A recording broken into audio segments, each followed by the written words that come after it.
Mark 9, verse 2 says, "And after 6 days, Jesus took with him Peter and James and John and led them up a high mountain by themselves.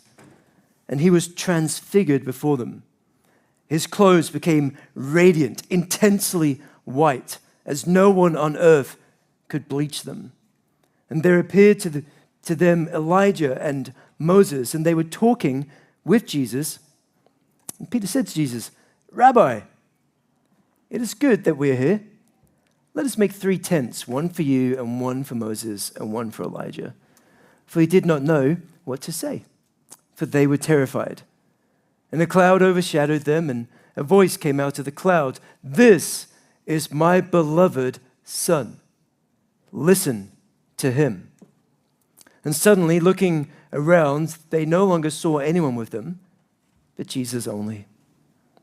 As they were coming down from the mountain, he charged them to tell no one what they had seen until the Son of Man had risen from the dead.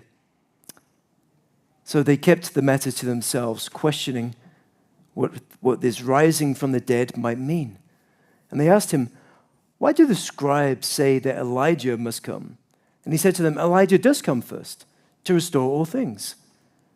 And how it is written of the Son of Man that he should suffer many things and be treated with contempt. But I tell you that Elijah has come, and they did to him whatever they pleased, as it is written of him.'" Amen.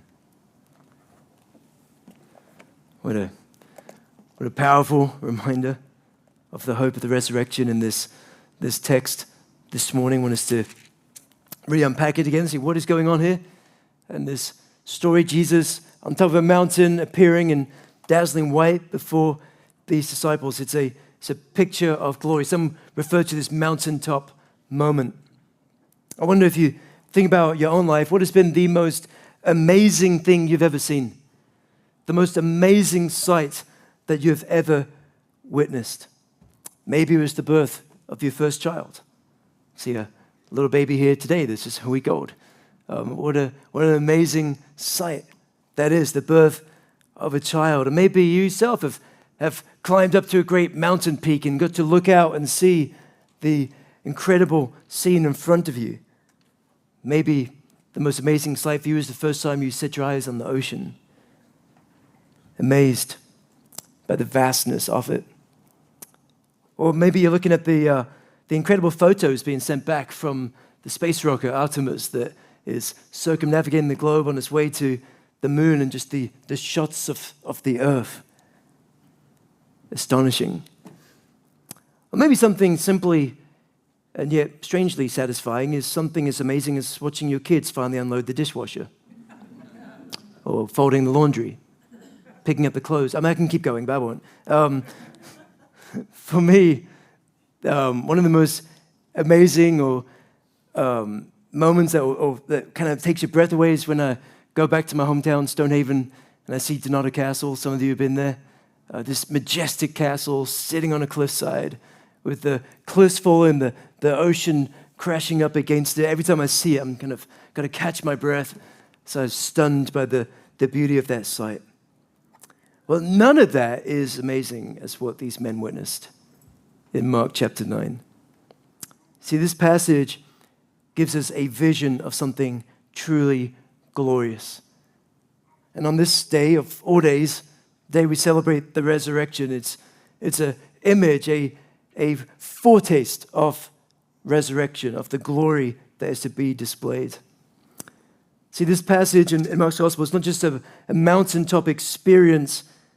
This was intended to prepare the disciples for what was ahead of them. So it's fitting that today, what we call Easter Sunday, it's not just about glory that was once revealed. It's about glory revealed through suffering so that we might be able to endure this present darkness with hope. That's where our confidence is. So this is what I want us to see. The thing I want us to remember as we study this together is this: lift your eyes from temporary beauty and behold the glory of Christ.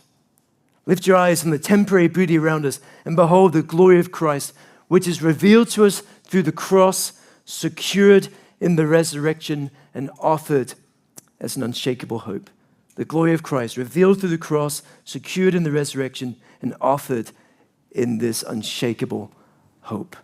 So glory. So I wanted to see glory of Christ. So let's go back, verse 2 of chapter 9. It says, and after 6 days, they took with them Peter and James and John and led them up a high mountain by themselves, and he was transfigured before them. So here are these weary disciples on a journey with Jesus, and as they get to the valley of this mountainside, Jesus takes just three of them, Peter, James, and John, and he takes them for a hike up the top of this mountain. And these men are already pretty weary. They've been going around for 6 days now, and now they make their way up to this mountain. And they've seen some pretty incredible things up to this point. You got to think about it. These disciples walking with Jesus have seen incredible things. They have seen Lazarus. They've seen demons being removed from pigs. They've seen the storm being calmed on the waters. They've seen food come down from heaven. They've seen the lame walk, the leper cleansed, the deaf hear, the blind see. They've seen some incredible things. But Jesus keeps showing them more. He keeps showing them more and more of his power and his glory. Right before this, and it's important to understand this in context, right before this journey that Peter and James and John are making up to the mountain, Jesus has just told them what it means to be a true follower of Christ. Remember, he's asked them the question, who do they say I am?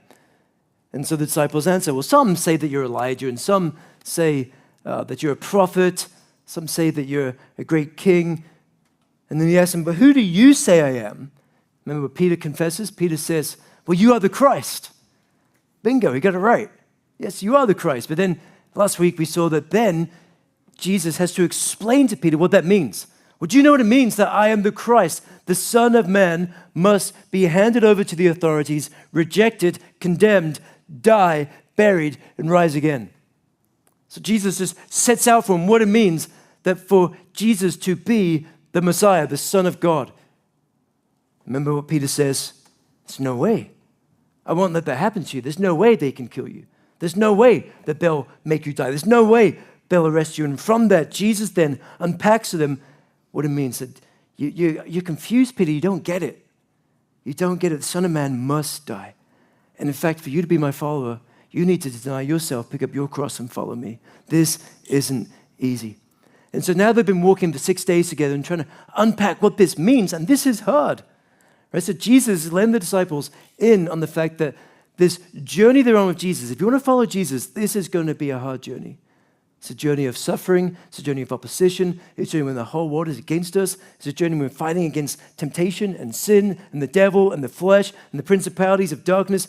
He's been preparing for this. He's even preparing them the fact that he himself is going to die. And they are struggling with this. They're struggling to accept this. This isn't what they expected. So they're confused and discouraged. This plan that Jesus is telling them, it makes no sense to them. How can Jesus be the Savior and yet say he's going to get killed? That makes no sense. There's no sense at all. How can we be followers of a great king, the greatest king, the King of Kings, and yet be told that we need to deny ourselves? Surely the kingdom isn't about denying ourselves. The kingdom is about establishing glory and power and prosperity and influence. What Jesus is telling them is the very opposite of what they understood being a follower of Jesus meant. And Jesus knows they're struggling. He knows that they're having a hard time with the fact that he is saying, hey, I'm going to die and you're going to struggle. He knows that they are struggling with that. So Jesus, in his love for these men, instead of rebuking them for the lack of faith, instead of rebuking them for their confusion, he brings them with him. He wants them to see something. He wants them to see something to reassure them. You're struggling, you don't believe, you doubt this, you don't understand the plan? Let me show you. Let me show you something. Come with me. Let's come up a mountain. That's what he's doing here. He's reassuring these men and giving them a glimpse of future glory so they're able to endure their present suffering. So he's brought them up this mountain for a reason. James, Peter, and John, they go up this high mountain. It's a long climb. They reach there. They're exhausted. Luke's gospel, Matthew's gospel tells them that they fell asleep when they get up to the top of that mountain. But Jesus brought them there for a reason, to get them a glimpse of glory that will sustain them through the hardship that is to come for them. And I wonder this morning, do we need to be reminded of glory again? Do we need to be reminded of the glory of Jesus again? In this broken world, in this dark world, in this weary world, in this hostile world, we can so often grow discouraged. We can lose sight of the glory that is ahead of us. We can become weary of doing good, weary of faithfully serving Jesus. We can become weary of the rebuke and the ridicule, weary of having to constantly sacrifice our time, our money, weary of the pain of this life, the death and the loss and the hurt and the betrayal and the loneliness and the sickness. And Jesus sees how weary you are this morning. He sees how much this hurts. He sees the struggle. He sees the cost. And this is what he says. Come up the mountain with me. Let me show you something. Look up. Let's see something that will make all this worth it. They reach the top of the mountain. And Jesus begins to pray. He prays and speaks to the Father. And as he's praying, I think he's in that moment, he's praying, he's asking the Father, let's show them. Can we show them? Can just for a little bit, can we show them? They're struggling. Let's show them what this is all about. And after he prays, the Bible says he's transfigured. It means he's transformed. He's transformed. It says literally in verse 3, and his clothes became radiant, intensely white, as no one on earth could bleach them. His appearance is transformed. His clothes become dazzling white, whiter than anything else on earth. Now this is not a change in who Jesus is. Jesus isn't becoming something else. Right? So this isn't Jesus taking on a new identity. This is Jesus revealing who he always is. This is a revelation, not a transformation. He's been revealed he's revealing what has been veiled, right? The true glory of Christ. His glory has been concealed. His heavenly majesty has been veiled as he took on flesh and he's come and dwelt amongst us. But on that mountaintop, heaven comes down to earth and the veil is pulled back so that we might see the glory of this man, Jesus. And for a moment, the disciples get to see who this man truly is. He's more than just a man who's going to ride on a donkey and storm the city of Jerusalem and take a throne in the form of King David. This is bigger than that. This is so much bigger than that. In that moment, they no longer see a teacher or a miracle worker or simply the Messiah as they understood him. They see the presence of God who took on flesh, radiant in his heavenly glory. The most incredible and otherworldly sight any human has ever set their eyes upon.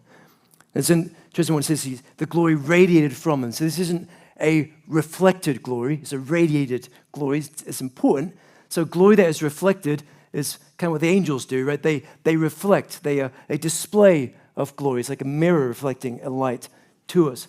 But to radiate glory means that it's the glorious one making himself known. The glory is coming from within Jesus. He's not reflecting the light of anything. He is the light. The glory is coming from within him. The radiant glory, a glory that comes from within Jesus himself. John, who was there on that mountaintop, he would go on to write in one of his letters, "We have seen his glory." You better believe he did. They saw it. And what happens next is almost beyond comprehension. Jesus Christ, God in the flesh, standing on the mountain with the veil torn back, the glory of heaven revealed, breaking through, shining with radiance brighter than anything the disciples have ever seen. And then somehow it becomes even more astonishing. Verse 4, and there appeared to them Elijah with Moses, and they were talking with Jesus. This gets even more incredible. Two figures appear with him. Not unfamiliar figures, the most perhaps prominent figures of the Jewish faith, Elijah and Moses. And for Peter, James, and John, this would have been overwhelming. See, these men, Elijah and Moses, these men are not just historical figures, these were giants. Giants in their faith. These are the men they'd grown up reading about. These are the men they had revered. These are the men that they longed to see in heaven. And now they're standing on a mountainside, and Elijah and Moses show up and stand there with them. This is incredible. Luke records it this way in Luke 9. And behold, two men were talking with him, Moses and Elijah, who appeared in glory and spoke of his departure, which he was about to accomplish at Jerusalem. Now Peter and those who were with him were heavy with sleep, but when they became fully awake, they saw his glory and the two men who stood with him. It's interesting how Luke records it. They saw his glory and the two men. The glory is all in Jesus. But these two men come as the witnesses of this man's glory. They're not equal. It's not Jesus and Elijah and Moses like he's just one of the prophets. He is the one who emanates, radiates glory. And the prophets stand alongside him as witnesses to his glory. God in the flesh. The glory of heaven revealed. Now this is a deeply significant moment. Jesus, in his grace, is helping these confused and weary disciples see what they've struggled to understand. He isn't just merely telling them what he's about to do, he's showing them. He's given them a preview, a trailer version, a glimmer of what's to come. So the Father in heaven is acting by pulling aside the veil so that they might see Jesus not as only a man, but as the Son of God, sent from heaven in all his glory. Now, there is so much about this that is incredible and wonderful. But I think it's so comforting to us. We talk today about resurrection, about the resurrection, and we talk about, songs were sung about we shall never die, that there will be a resurrection that we will experience too. And sometimes you wonder, right, how can I be sure there's going to be a resurrection? How can I be sure that after I die, my body will be restored? How can I be confident that when I die, I will be with Jesus? It seems so fantastical. It seems so farcical to believe, right? It's easier to believe that when we die, we just cease to exist. It seems easy, right? We come from nothing. We just go back to the ground. We just cease to exist. Logically, that almost makes sense. Although I think it's actually really illogical. But I can see why people might understand it that way, that, you just live and then you die and then you just don't exist anymore. How can I have confidence that when I die, my body will rise? Because these are dead men walking. Elijah and Moses died. They died. And here they are, standing in glory. Men in flesh, coming on that mountainside. We don't need to know how this happens. We just need to know it's going to happen. We just need to know with absolute confidence that there is a day coming when your body will rise. Your body will rise in that grave, and you will see Jesus in his glory. What a day. What a day that's going to be. We need to be reminded again of that this morning, because we could be just like these men, confused and weary. See, Moses and Elijah do not just appear by accident. Moses represents the law, and Elijah represents the prophets. So together they stand as the entire testimony of the Old Testament. And what they're saying is, Elijah and Moses, the witnesses, are saying, everything that we've said pointed to that guy. Everything that the Old Testament is about, the writings of the prophets and the writings of the history books, Moses, everything that we wrote about, everything that was made known to us, everything that we experienced pointed to this man, Jesus. They are his witnesses. This is God's confirmation to the disciples that the one that they are struggling to understand is the one to whom everything is pointing. So Moses and Elijah did not just come down from heaven in this moment to elevate themselves. They came down to exalt Christ, which is what all of their writings were intended to do. The entire Bible, the entire Bible, the prophecies and the histories of the Old Testament and the apostolic writings of the New Testament, the entire Bible is intended to reveal the glory of King Jesus. It points to Jesus. Every command, every sacrifice, every promise, every prophetic word, it all finds its fulfillment in Jesus. Jesus himself tells us, if you believed Moses, you'd believe me, for he wrote of me. He said that, John 5:46. The entire Bible is about Jesus. And that's not just the key to understanding the Bible. That's the key to understanding your life. Your entire life is about Jesus. Why are you here?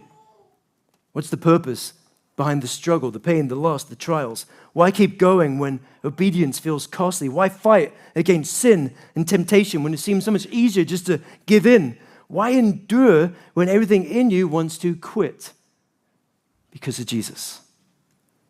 The answer is not found in comfort or success or an easier life. The answer to your every why is Jesus. Why should I? Jesus. How can I? Jesus. What's the point? Jesus. He is the answer. Romans 11:36, for from him and through him and to him are all things. To him be glory forever. Your life has no meaning outside of Christ. All meaning comes from Christ. Everything points to Christ. He is the one who redeems your past. He is the one who sustains you now. He is the one who secures your future. It is all about Jesus. He is worth everything. He's the center of everything, and he alone can deliver you from anything, and he can satisfy you. Even given a glimpse into what is being said on the mountain. Again, Luke tells us that they were talking about his departure. I think that's extraordinary too, right? So Jesus prays, Father answers, veil lifted. Moses and Elijah comes, bear witness to the glory of Christ. They have a conversation, a little meeting. What are they talking about? They're talking about the cross. They're talking about his death. Moses, the great deliverer of God's people, now stands with Jesus about a greater deliverance. Moses once said, set my people free. And now he stands with Jesus, who is going to set the people free. This is the greater deliverance. Moses once stood when curses rained down on the earth, and the people of God were set free from the curse of death in Egypt. And now Jesus stands on that mountainside when the curse of death reigns over the earth, and the people of God will be set free from the curse of death once and for all. Everything points to Jesus. Everything finds its fulfillment in Jesus. This should be astonishing to us. Heaven speaks about the cross.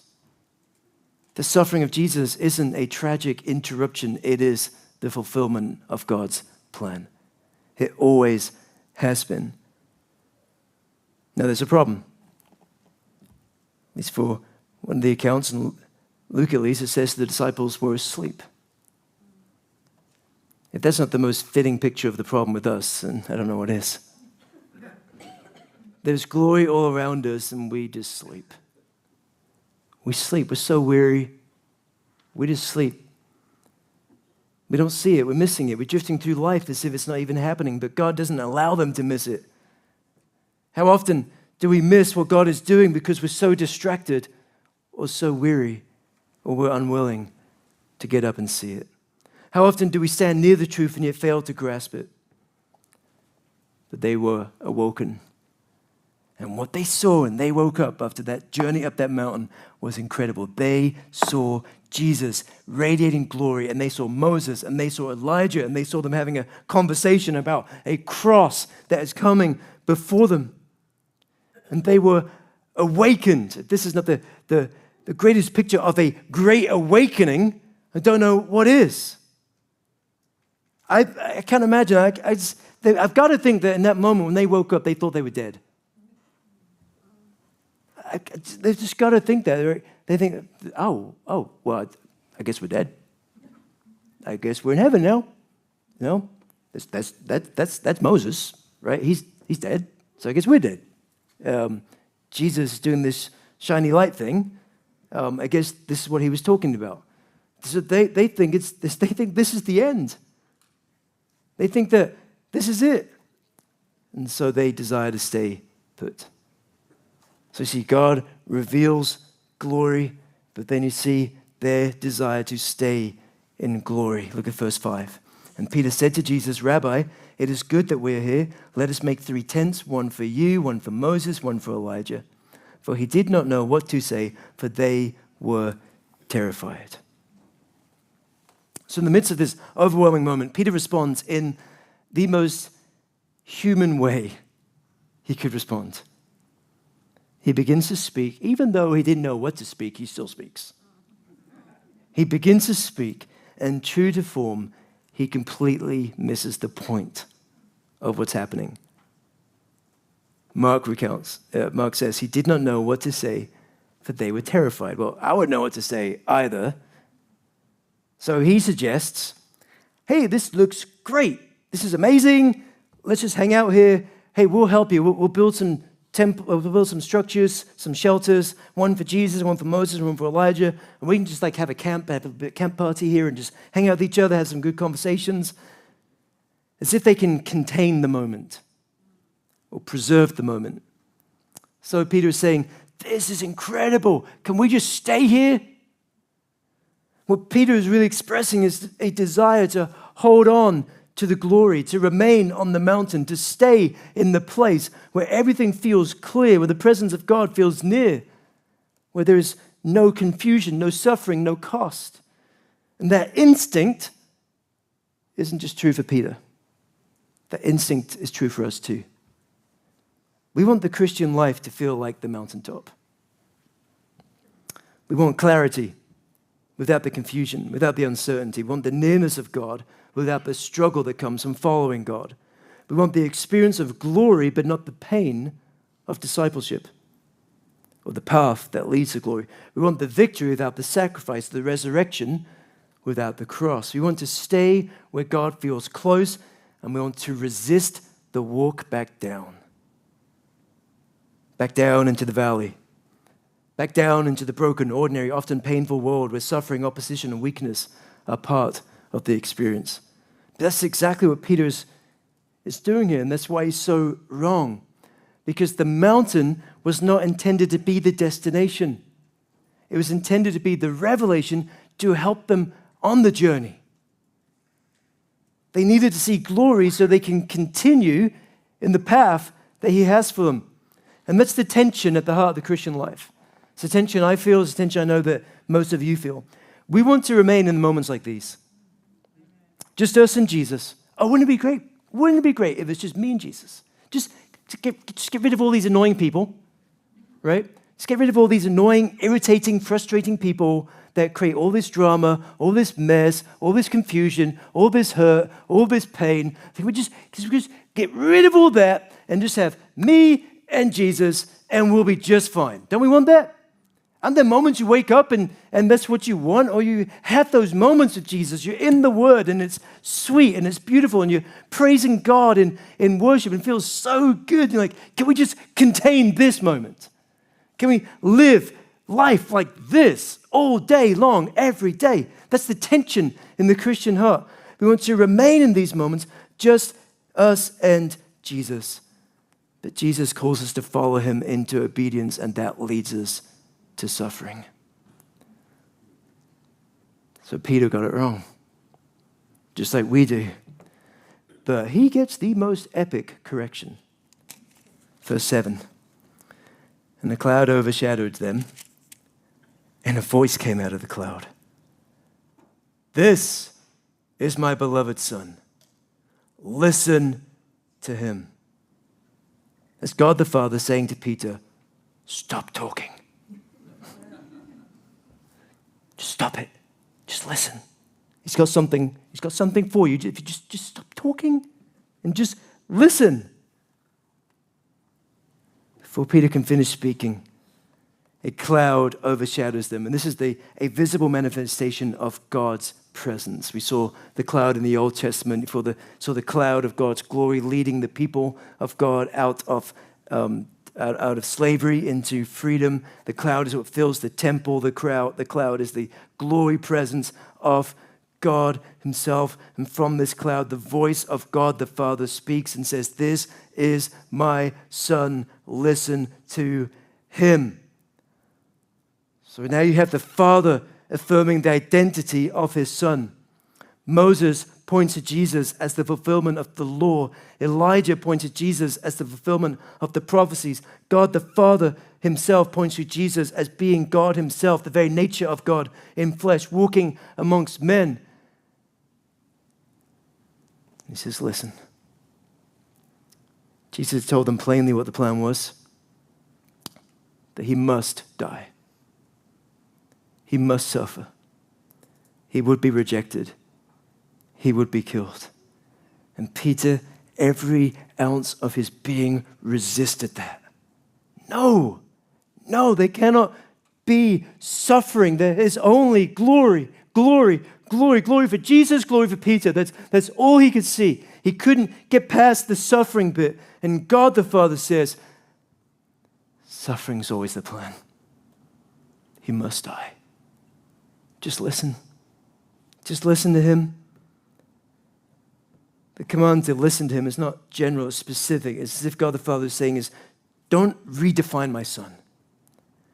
Don't make this about you. Don't make him into something less than he is. Don't resist what he's telling you. Don't ignore what he's doing. Don't correct him. Just listen to him. And that command remains the same for us today. Just listen to Jesus. Especially when it's costly. Especially when life feels uncertain. The most important command you'll ever hear. Listen to Jesus. See, they would have done everything not to have to walk back down that mountain. How can you go back to life after experience something like that? And so maybe, again, you've had experiences like that. That mountaintop experience.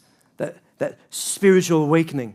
There are moments, particularly in the Christian life, when then we go from the mundane and the ordinary to the extraordinary moments. Particularly in maybe it's times of worship, or maybe it's on the mission field, or maybe it's in a particular time away with other believers, and we're spending our time in sweet moments in the Word. And it's sweet, and it's wonderful, and it's great, and it's beautiful, but then we have to go back. I remember a vivid moment.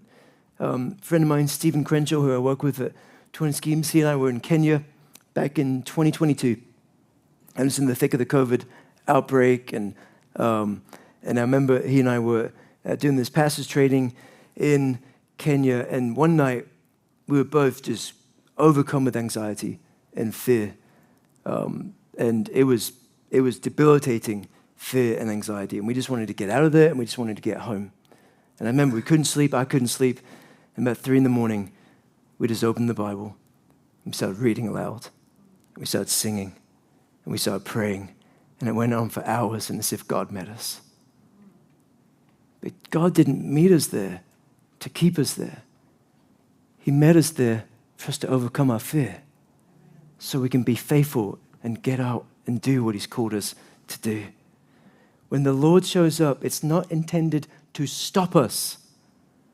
It's intended to move us in obedience as we live out this life of faith in him. But then thirdly, we see finally, its glory comes through suffering. The whole point, right? Verse 13. Verse 9, sorry. And as they were coming down the mountain, so that happened, light goes out, flesh back on, Elijah, Moses, off they go, and now they walk back down the mountain. He charged them to tell no one what they had seen until the Son of Man had risen from the dead. So they kept the matter to themselves, questioning what this rising from the dead might mean. And they asked him, why do the scribes say that first Elijah must come? And he said to them, Elijah does come first. Pretty ironic, they just saw him, to restore all things. And how is it written of the Son of Man that he should suffer many things and be treated with contempt? But I tell you that Elijah has come, and they did to him whatever they pleased, as it is written of him. So now they've got to come down from the mountain. They couldn't stay in that moment. Jesus leads them down. All right, guys, he said, listen to me. I say, come, let's go. So they go. They make their way down the mountain.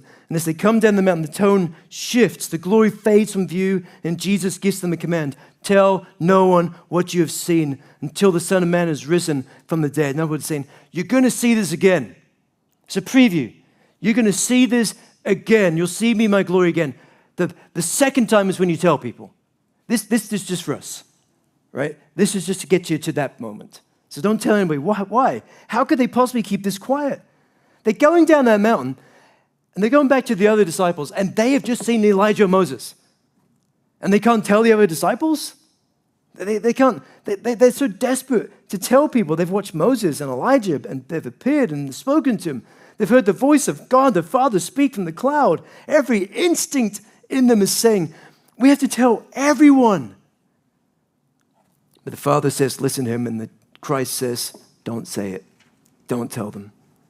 Be silent. Why? Why? Because if they were to proclaim a Messiah of glory now, then they would be speaking of a Messiah without suffering. They would feed the very expectations that Jesus had come to correct. A triumphant king without a crucified Savior is not a glorious king at all. It's not the gospel. The glory of the mountain only makes sense in light of the cross, which only makes sense in light of the resurrection. So he says, you don't have the whole story yet. When you see the whole story, then go and tell everybody. We're not there yet. We're not at the finished line yet. Jesus knew what was coming for them. The meaning of his glory cannot be rightly grasped until it's seen through the lens of sacrifice. But the day will come when they would watch him, the one they had followed, trusted, loved. They'd watch him be arrested, condemned, mocked, beaten, and crucified. They would see him die, brutally murdered. They would see his body laid in a tomb, buried in a rich man's tomb, just as Scripture had foretold. And in that moment, everything they thought they understood about Jesus would collapse.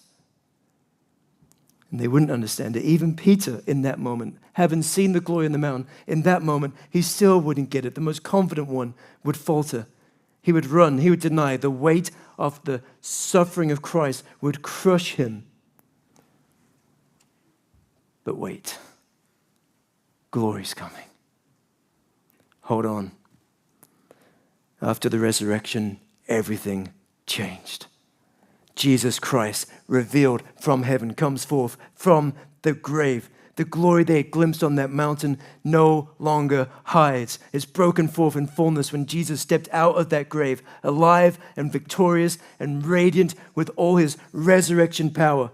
And the same men who were told to be silent were the very men who entered that tomb. And they saw Jesus in his glory again. And after the resurrection, Jesus appeared before these men. Then he said, go